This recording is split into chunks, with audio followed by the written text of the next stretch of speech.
Bienvenidos a Conexionistas, una emisión más y me gustaría también darle la bienvenida a Fernando Zúñiga Massieu, quien es consultor político especializado, él es desarrollador de metodologías propias de liderazgo, de conducta electoral y desarrollo de mensajes. Ha trabajado en la presidencia de la República, así como en varios estados. Es conferencista, estudioso de la conducta humana sobre todo, y bueno, pues él tiene dos maestrías y diversos estudios especializados.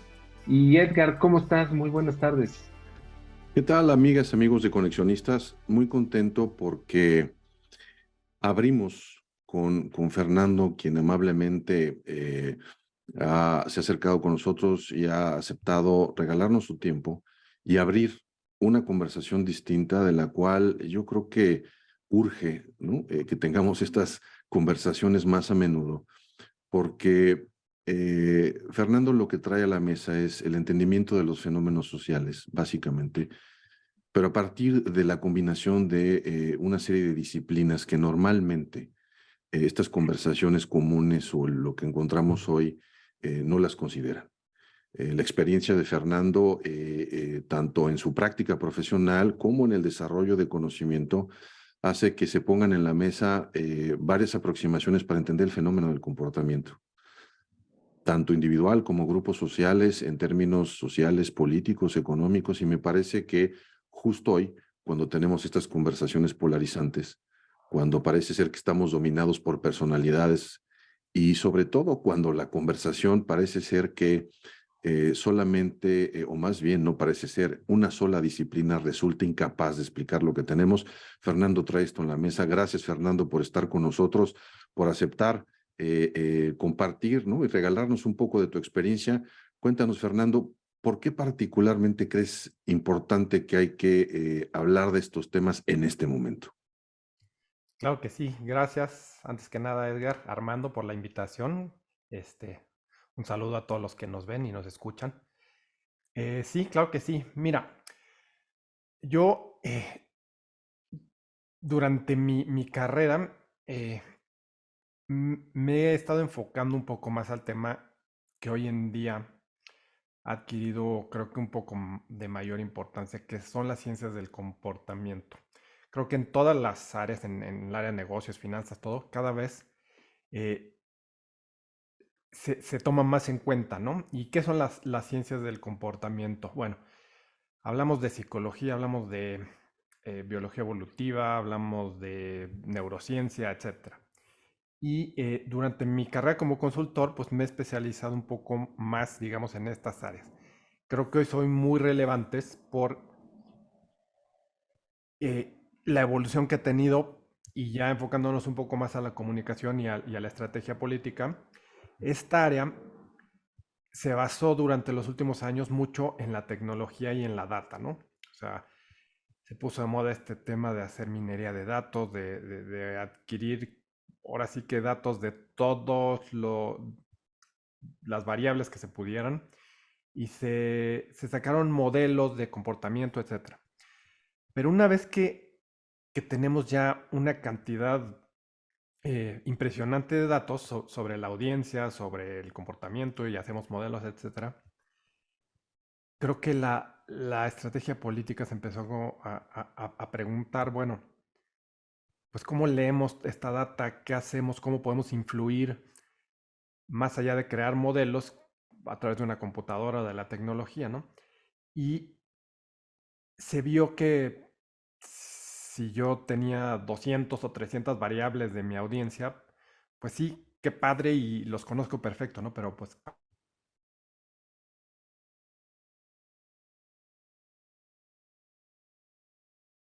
toda esta data, ¿cómo la leo? ¿Cómo la manejo para poder influir, para poder ser más efectivo en mi comunicación, etcétera? Entonces aquí es un poco donde entra. Digo, ahora sí que por suerte a mí me atañe mucho esta área. Yo desde hace 25 años me dedico un poco al tema de la psicoterapia clínica, al tema de la comunicación política. Entonces, juntando estas dos áreas, pues tengo ahora sí que la suerte de tener un poco más de relevancia en estos temas hoy en día. Entonces, yo siempre empiezo todo lo que hago en comunicación política, lo baso en la fórmula básica de la comunicación, ¿no? Que son tres elementos, ¿no? El emisor, que en este caso sería el candidato, el político, el funcionario, etcétera. La audiencia y el mensaje. Y dentro de estas tres áreas, bueno, las ciencias del comportamiento, por ejemplo, en el tema del emisor, yo he tenido la suerte de trabajar con varios candidatos en este tema que yo le he llamado reingeniería del liderazgo, ¿no? Cómo hacer que un candidato sea más efectivo a la hora de comunicar, que tenga más peso específico. Hoy en día, por ejemplo, ha tomado mucho más relevancia con la evolución de la comunicación, de redes sociales. Entonces, hay más necesidad de trabajar en la persona, por ejemplo, en el tema del emisor, ¿no? La audiencia, como lo mencionaba antes, bueno, pues está más estudiada y en ese sentido aquí entra lo que mencionaba antes, que es, bueno, cómo se comporta, qué mueve a la audiencia. Y aquí la biología evolutiva, la neurociencia, etcétera, son muy relevantes. Y el tema del mensaje, ¿no? Cómo construir un buen mensaje. También creo que aquí lo más pertinente o lo más efectivo es la neurociencia. Cómo comunicar, literalmente cómo frasear un mensaje. Entonces, en este sentido se vuelve pues relevante todas estas ciencias del comportamiento, ¿no? Entonces, bueno, me gusta siempre empezar y ahorita aterrizamos esto a la situación actual para que no sea esto muy teórico, ¿no? Me gusta empezar un poco con el tema de la perspectiva. Creo que nos da una buena visión de por qué es relevante este tema del comportamiento. Y la perspectiva me refiero a como ser humano. Ahora sí, nos vamos al principio, ¿no? Hay un tema que me gusta mucho que se llama el calendario cósmico, no sé si conozcan, de Carl Sagan, ¿no? Él lo que hizo es, agarró la historia del universo desde el Big Bang, lo puso al primer minuto del 1 de enero y el minuto presente lo puso como el último segundo del 31 de diciembre. Y puso toda la historia del universo, estos 13.800 millones de años, dentro de un año calendario. Y entonces fue, digamos, diciendo, por ejemplo, la Tierra, en esta perspectiva del universo, fue creada más o menos en septiembre, por ejemplo, ¿no? Dentro de esta historia del universo. La vida en la Tierra inició el 15 de diciembre, si lo ponemos en un año calendario, ¿no?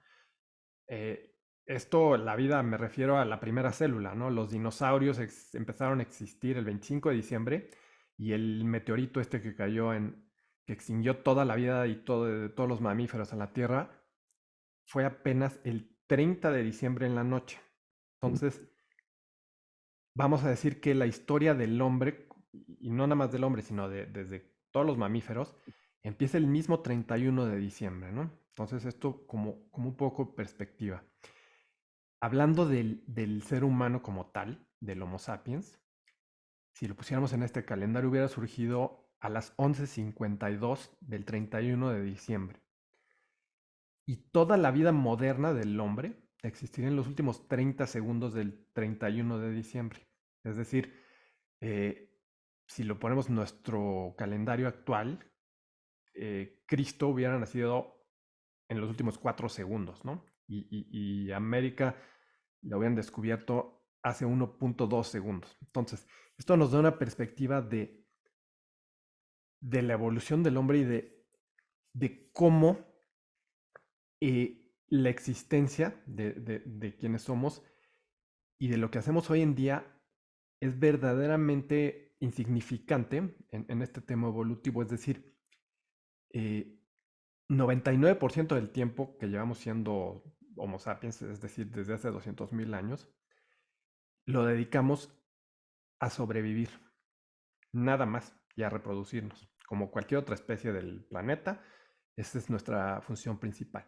Entonces, si lo vemos desde esa perspectiva, creo que mucha de la conducta se explica precisamente desde ahí. O sea, seguimos dedicando la mayor parte del día a sobrevivir y tomamos gran parte de nuestras decisiones basadas en sobrevivir. Es decir, todas las emociones que existen hoy, y esto es relevante, mucho en política se habla de que hay que comunicar a través de la emoción y todo este rollo. Bueno, todas las emociones vienen de la supervivencia y la reproducción. Entonces, si entendemos desde esta perspectiva que esto es lo que más nos mueve, podemos empezar a entender precisamente cómo actuamos, ¿no? Y cómo nos comportamos y por qué funcionan las cosas que funcionan hoy en día, ¿no? En cuestión de comunicación política, de liderazgo, etcétera, etcétera. En cualquier momento, si tienen alguna pregunta o cualquier cosa, ahora sí que interrúmpanme y adelante, ¿eh? Sí, Fernando, yo ahí quisiera entender algo, Ujú, porque me parece que esta perspectiva que pones ujú, nos da, o por lo menos a mí me da mucha luz de dónde están las prioridades, claro. ¿no? De ubicar prioridades.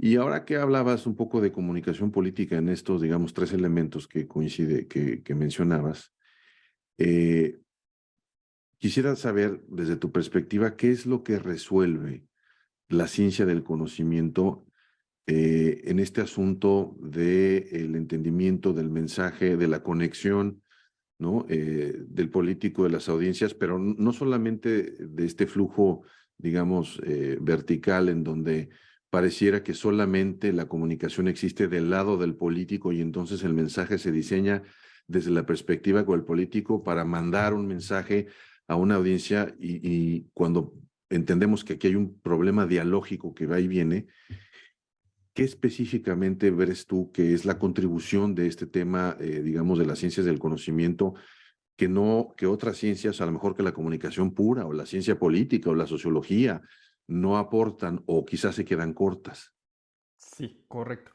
Bien, mira, en ese sentido hay algo muy, muy claro, y a eso quizás iba un poco, pero este tema de la supervivencia, de donde, o sea, de todas las especies, y la prioridad, como bien lo mencionas, nos dice lo siguiente: evolucionamos en grupos, ¿no? Y dentro de esos grupos, la biología evolutiva hay algo que llama el estatus, ¿no? Todos tenemos un valor social para nuestro grupo. Y de acuerdo a este valor, vamos adquiriendo estatus dentro del grupo. Es decir, si yo soy el mejor cazador, voy a tener un mayor valor para mi grupo. Mi grupo me va a cuidar. Si me cuida mi grupo, tengo mayor posibilidad de sobrevivir. Es decir, si yo soy el que provee comida para mi grupo, pues mi grupo va a decir, a ver, que duerma hasta el fondo de la cueva, calientito y que coma primero porque mañana tiene que salir a, ¿no? Entonces, esto se llama estatus. Y el estatus dentro de los grupos, eh, ahora sí que es parte de lo que buscamos todo el día porque implica mayor capacidad, o sea, mayor posibilidad de sobrevivir y de reproducirnos también, ¿no?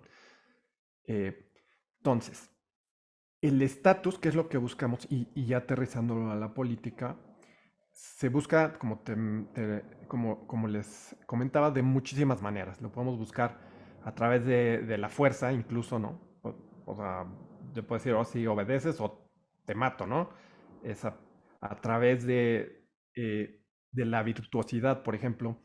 Alguien muy reconocido, la Madre Teresa, pues tiene un estatus muy alto porque tiene valores morales muy altos.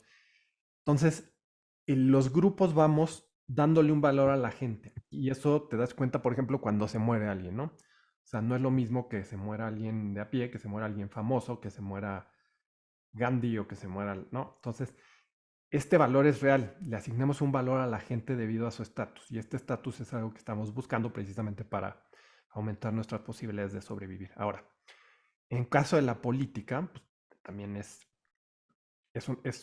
parte mucho de estatus, ¿no? Entonces, una vez que conseguimos ese estatus, y repito, lo podemos conseguir de muchas formas. Y aquí viene, yo creo que dentro de la política, eh,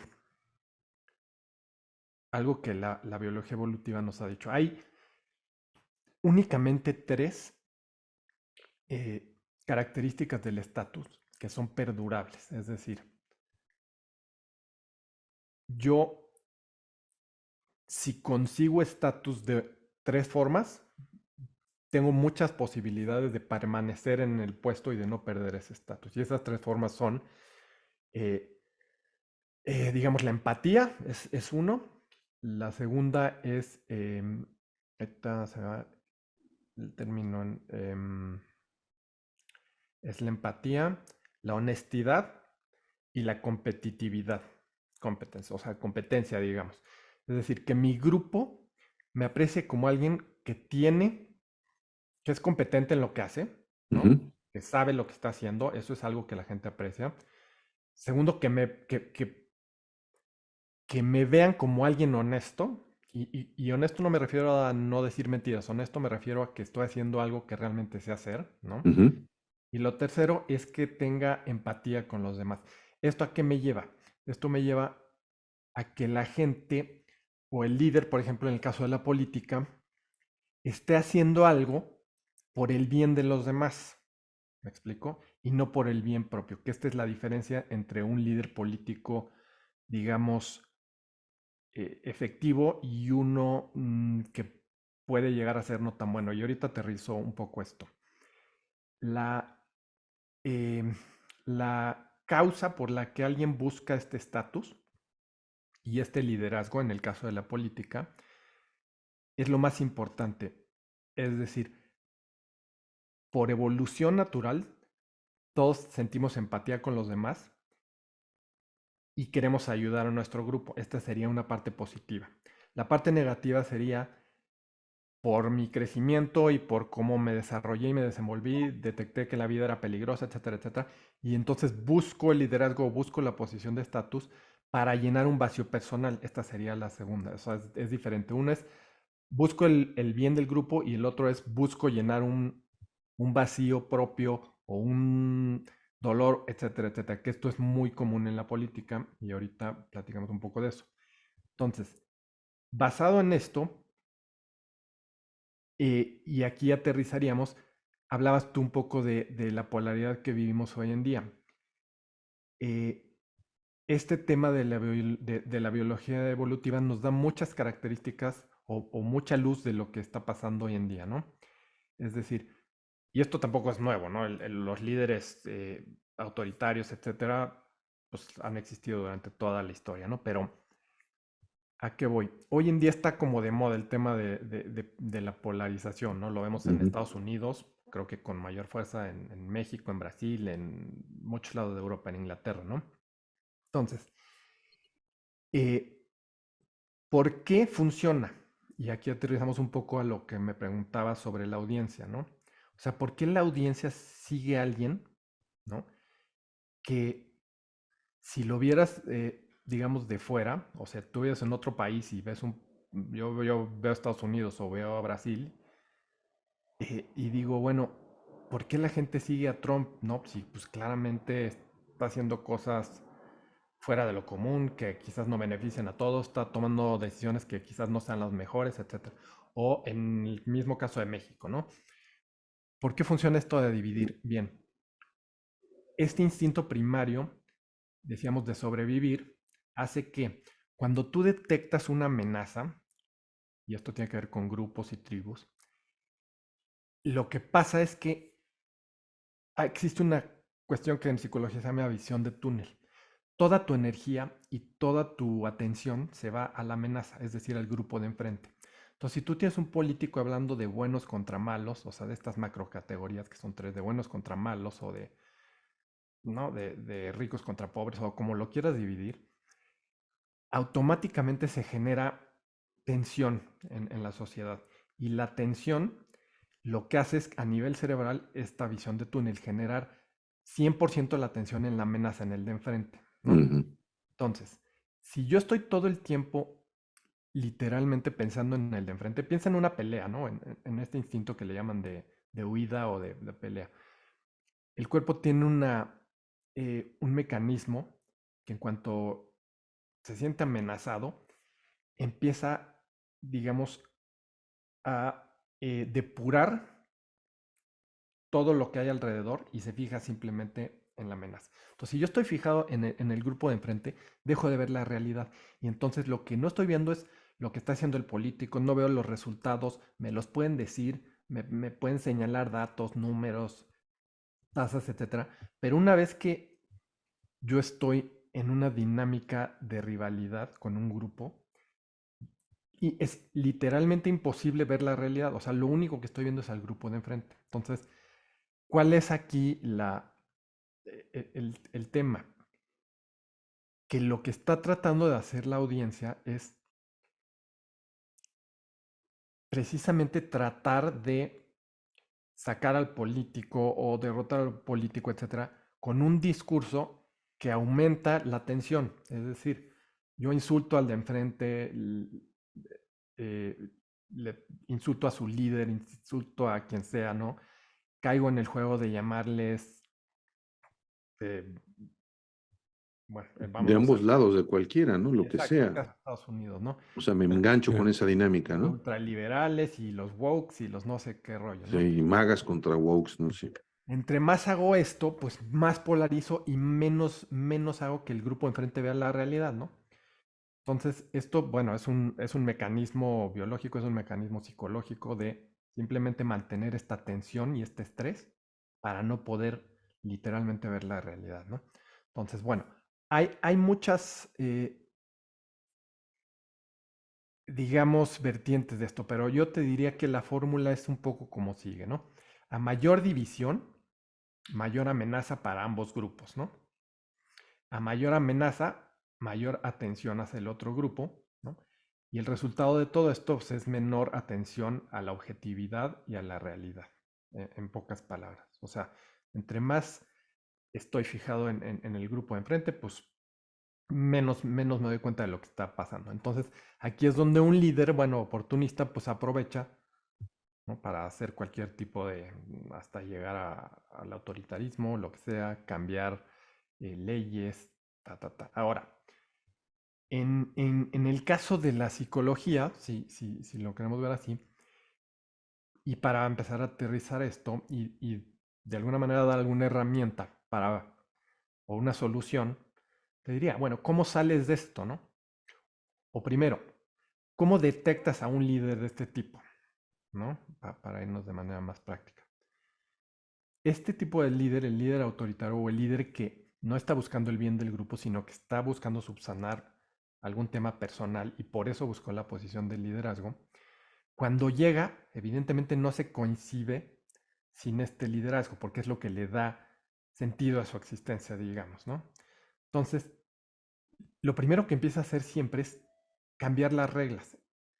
Como ya no inspira, empieza a tratar de cambiar reglas precisamente pues para quedarse, para que la gente lo siga o no pierda su audiencia, ¿no? Entonces, dicen por ahí, cuando dejas de inspirar, pues tratas de obligar, ¿no? Entonces, Mm. la primera característica de este tipo de líderes es empezar a poner cada vez más reglas, ¿no? A tratar de cambiar las reglas del partido. Eh, lo segundo es que le dedica una cantidad muy importante a convencerte personalmente de que es el mejor líder, ¿no? Que esta es una diferencia bastante notable. Un presidente o un líder, pues lo que hace es ponerse a trabajar, ¿no? Cuando empiezas a Claro. ver que, cuando te define el poder, lo que haces es tratar de convencer a la gente que eres el mejor líder, ¿no? Entonces empieza la Interesante. Claro. retórica, empieza la comunicación, empiezas a... se rodean, por ejemplo, la tercera característica sería de equipos que no los contradicen, ¿no? Gente Mm. que no Ujú. les hace, que no les quita la luz, ¿no? Que nadie brille más que ellos, no promuevan a nadie más que a ellos mismos. Otra cuarta característica sería el lenguaje que utiliza, ¿no? Se comparan con grandes personajes, con grandes líderes, hablan de la historia y hablan de, etcétera, ¿no? Ok. Quinta sería un poco el tiempo que le dedican a los opositores también, ¿no? Más que dedicarse a trabajar y a promover lo que están haciendo, también le dedican mucho tiempo a hablar del, como decíamos, del de enfrente de los opositores y de por qué son malos, etcétera, etcétera. Entonces, son algunas de las características que podemos nombrar que nos Ujú. ayudan a, eh, a detectar este tipo de personajes, ¿no? Sería eh, adecuado o justo decir, Fernando, Ujú. que este tipo de líder, su trabajo es ser líder. No le importa lo demás, no le importa el crecimiento, o sea, llega un punto en que todo lo que hace, toda su acción comunicativa, política, afectiva, tiene que ver con cómo mantengo mi posición de líder a como dé lugar. ¿Es correcto interpretarlo así? Es correcto. Y esto, bueno, esto precisamente viene de un tema de psicología, ¿no? Es, vamos a decir que yo crecí y me sentí no valorado, ¿no? Entonces, el sentirme no valorado implica que estoy en peligro, ¿no? Si no me dan de comer, si nadie me atendió, si nada. Entonces, crezco con esta amenaza. ¿Qué pasa? Busco cómo llamar la atención, busco cómo, ¿no? Porque en la atención y en el estatus está el reconocimiento y mi Claro. valía, ¿ok? Mm, Entonces, una vez que yo llego y que digo, ok, la gente me está validando, ¿no? El poder me define como persona y sin el poder, pues prácticamente no existo o voy a regresar al lugar en donde estaba, ¿no? Entonces, lo que hago es precisamente lo que dices. Trato de permanecer ahí porque es lo que me define, ¿no? Entonces, mm, empiezo a dedicar cada vez más tiempo a eso, simplemente a permanecer ahí o a buscar reconocimiento, etcétera, etcétera. Pero eso es un tema claramente personal, ¿no? Y esto claro. igual no me di a entender muy bien al principio, pero esto es la diferencia entre un buen líder y un mal líder, ¿no? El mal líder lo que está buscando es esto, es un reconocimiento Ujú. personal. El buen líder lo que está buscando es compartir, digamos, una destreza, un valor hacia su grupo. Entonces, generalmente, digamos, en una democracia, pues tenemos presidentes que están un término, hacen lo que puedan, a veces les va bien, a veces les va mal, y listo, ¿no? Pues la historia los va a juzgar y va a decir, este fue un mal presidente. Pero bueno, eventualmente llegan personajes con pues un poco más de, digamos, una autopercepción, digamos, de menor valor, en donde el poder realmente los define, ¿no? Y esto es lo que convierte a un líder, por ejemplo, en un líder autoritario, ¿no? En dictaduras, etcétera, etcétera, que han existido toda la vida. Pero es como bien lo señalas, un tema personal, ¿no? Es llenar este vacío. Entonces, bueno, diríamos, para aterrizar esto, ¿cómo sales de esta dinámica, ¿no? ¿Cómo como audiencia dices, bueno, estamos metidos en este rollo, ¿cómo nos salimos, no? El primer instinto, siempre como posición de un presidente o de un líder o autoritario de estas características, pues siempre va a ser responder con el ataque, ¿no? Con la intensidad con la que nos están aludiendo, así respondemos. Eso es un instinto, ¿no? Si a mí me atacan, yo ataco de regreso. Y lo que hago atacando de regreso, pues es hacer que esta dinámica se vuelva Se permanente. refuerce. Ujú. Exacto. Entonces, eso sería lo primero. Lo segundo es, por ejemplo, un tema de medios, ¿no? Hoy en día nos tenemos que dar cuenta que el incentivo de los medios, como se plantearon desde el principio, Claro. eh, pues es un incentivo económico, ¿no? Es un incentivo de rating, de dinero, y en ningún momento a los medios les va mejor que cuando hay una sociedad polarizada, ¿no? Entonces, de Sí. alguna manera es entender que los medios no son la solución, ¿no? Entre más consumamos, digo, medios tradicionales, hoy en día afortunadamente pues existen eh, todo tipo de transmisiones y de contenido que podemos consumir, pero los medios tradicionales que viven del rating y el dinero no son la solución, no son nuestros aliados en esta lucha, ¿no? Al contrario, consciente o inconscientemente van a seguir promoviendo la polarización porque en ningún momento les va mejor, ¿no? Entonces, tres, asumir un poco esto que hablábamos, que todos estamos actuando en base a estas emociones primarias, ¿no? Ahorita que ya entendemos un poco más, pues es entender eso, ser conscientes y decir, si sigo actuando de esta manera emocional, pues menos vamos a poder salir de aquí.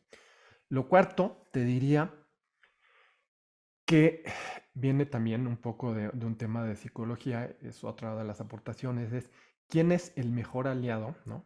Que podemos tener para salir de esta dinámica. Y aquí mire un poco al aprendizaje. Todo lo que aprendemos en la vida lo aprendemos eh, de dos maneras. Uno es a través de la sensación, es decir, el peligro, etcétera, etcétera. Y lo segundo es a través de la imitación.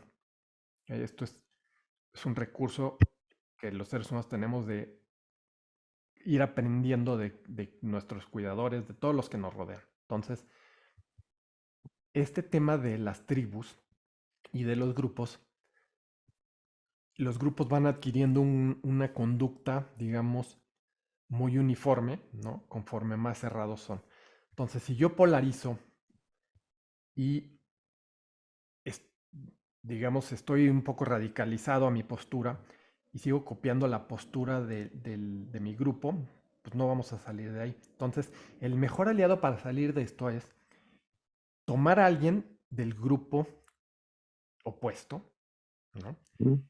Que se haya arrepentido, por ejemplo, de su decisión, y hacerlo nuestro principal promotor. Es decir, si yo logro que el grupo opositor diga, oye, hay alguien que es como yo, que era de mi grupo, pero que ahora está pensando diferente, ¿ok?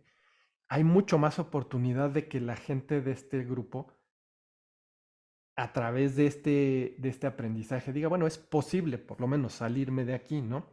Entonces, digamos, una herramienta estratégica sería esa, hacer una campaña a través de la gente que hoy no se siente complacida o ya no está de acuerdo con la forma en que votó o con el apoyo que manifestó, etcétera, etcétera, y ponerlos a ellos precisamente a hablar de manera natural y decir, ok, sabes que yo voté por esta persona, pero me di cuenta que esto, y hoy voto diferente, ¿no?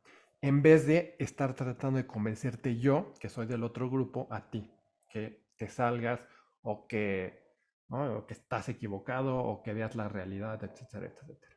Entonces, este sería principalmente nuestro mejor aliado.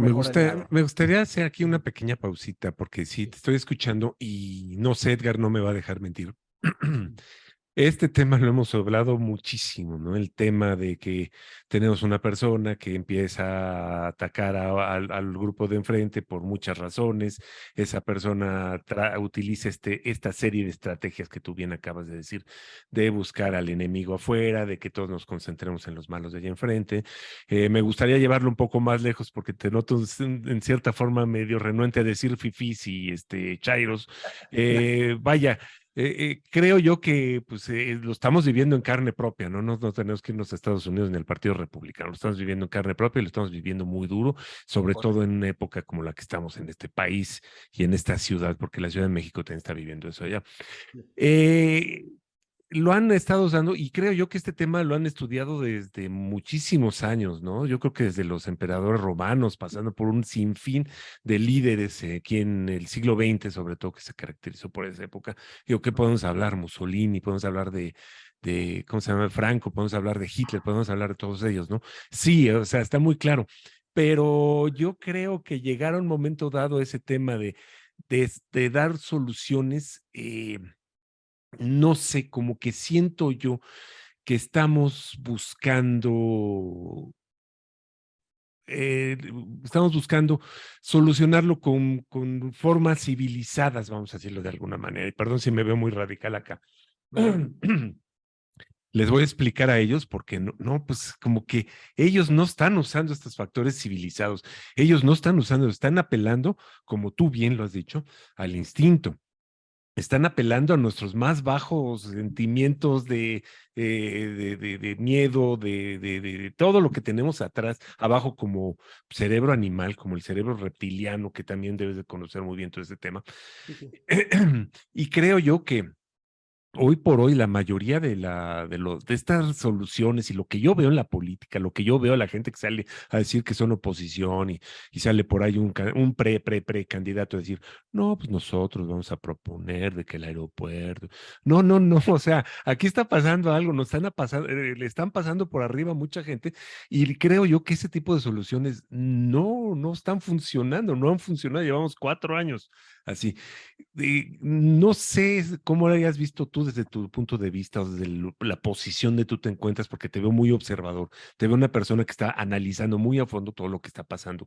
No podemos ir más allá. No estoy hablando de un radicalismo, violencia, métete al metro y rompe los medidores, etcétera. No, algo que sea más agresivo, algo que diga, aquí estamos, dar el manotazo en la mesa y decir, aquí estamos.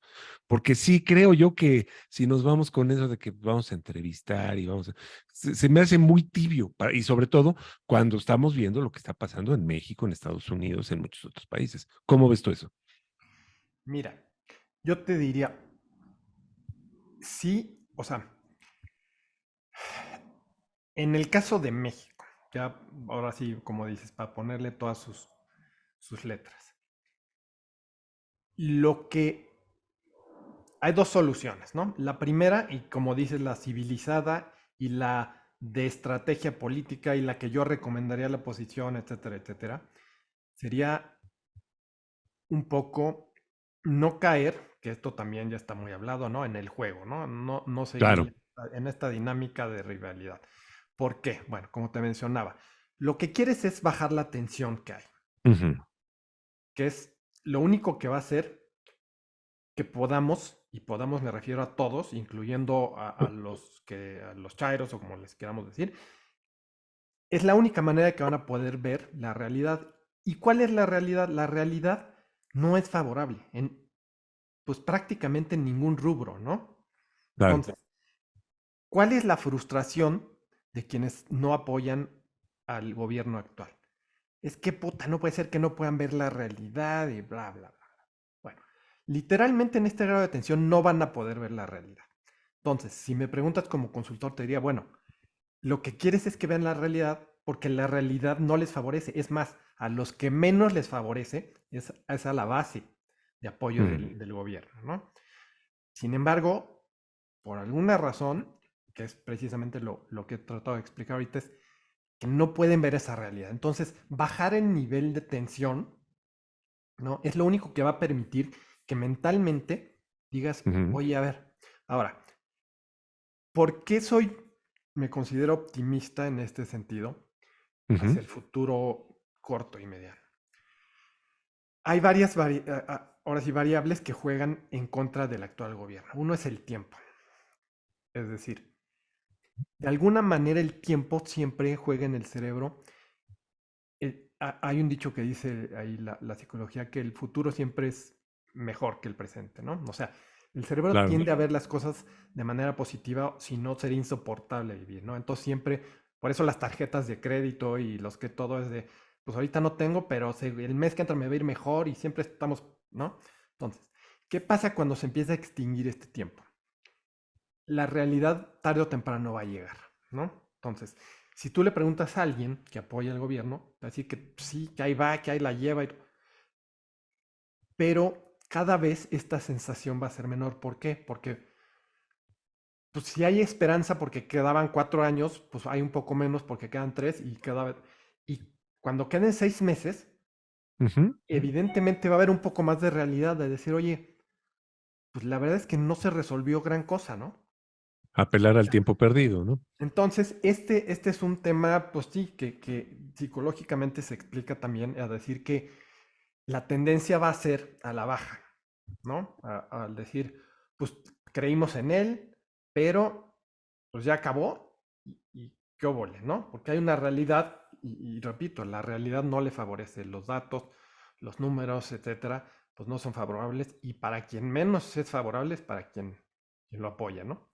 Entonces, en ese sentido sí creo que va a ir perdiendo un poco de fuerza.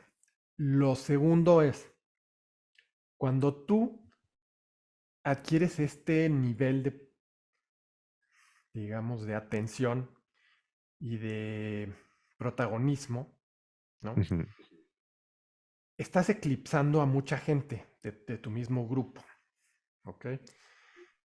Yo soy de los que piensa, y esto también es un fenómeno muy claro, la popularidad no se hereda, la popularidad no se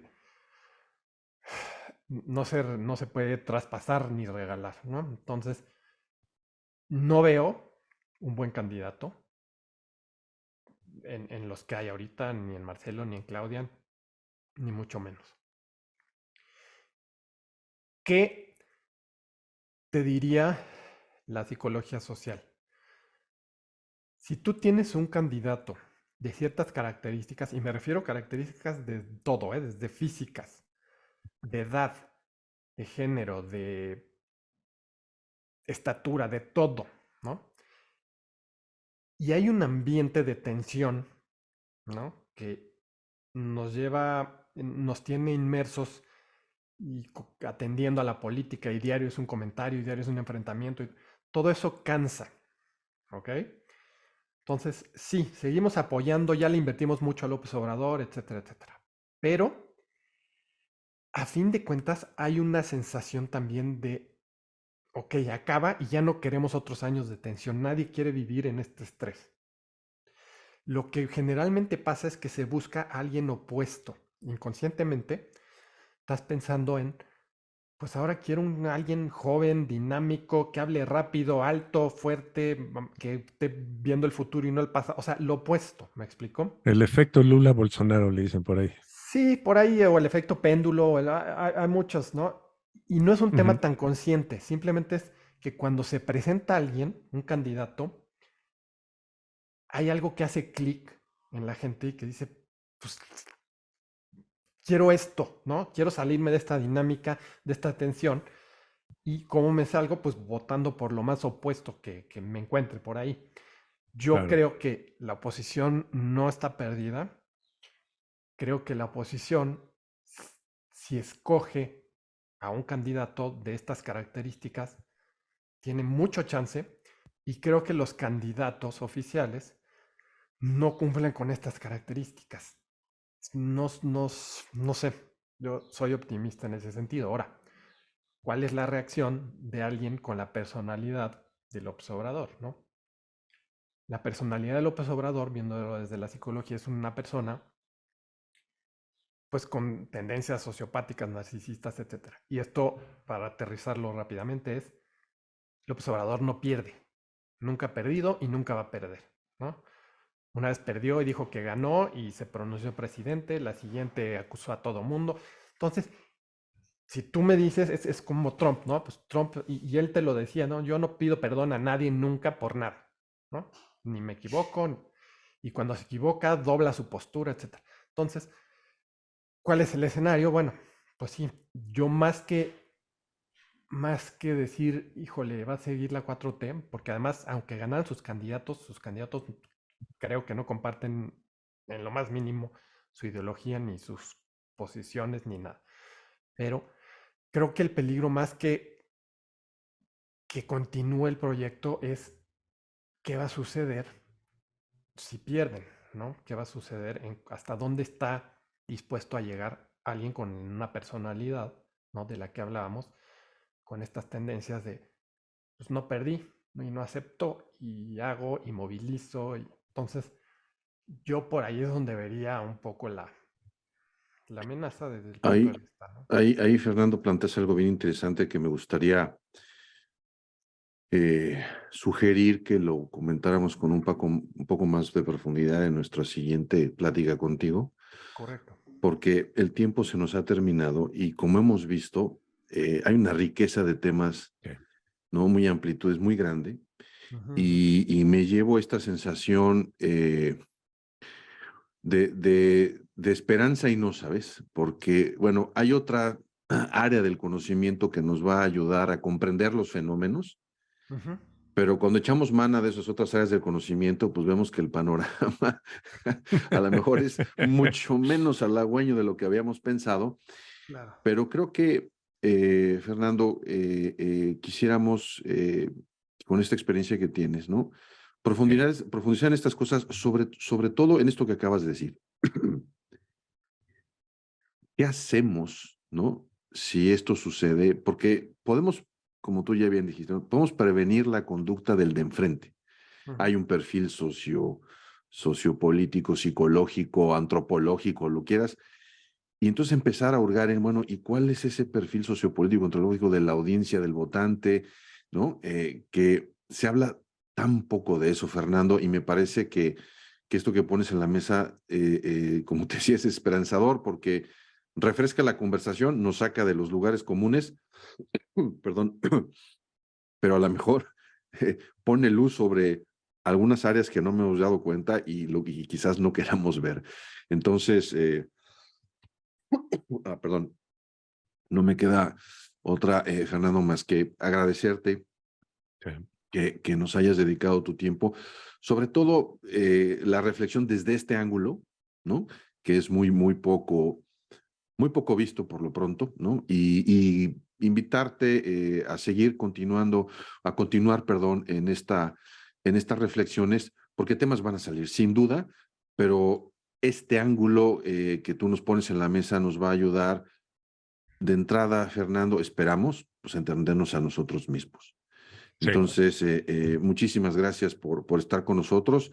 Y, sabes, hemos iniciado esta etapa de conversación contigo. Siéntete, por favor, libre de, en el momento que tú veas un fenómeno que creas que valga la pena, adecuamos la agenda porque seguramente habrá algunas sorpresas por ahí, dado lo que estamos viendo. Entonces, y no quiero concentrarme nada más a hablar de México. Este es un fenómeno, digamos, de la región en donde cualquier cosa, ¿no? El conejo puede brincar por cualquier lado y será muy interesante contar con tu experiencia y tu aportación al respecto. Muchas gracias, Fernando. Al contrario, muchas gracias, Edgar. Y por supuesto, creo que algo interesante sería ver este tema de los perfiles y de por qué cada vez son más efectivos este tipo de perfiles en la política, ¿no? Buenísimo, buenísimo. Exacto. Por ahí podemos entrarle. Muchas gracias, Armando, y bueno, pues gracias a todos los que Al contrario. por el favor de escucharnos y vernos.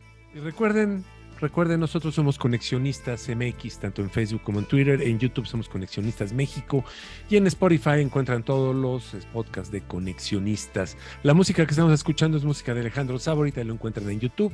Y el diseño es de Sofía Reynoso, ahí la encuentran en Facebook y en Twitter. Muchas gracias, nosotros somos Conexionistas.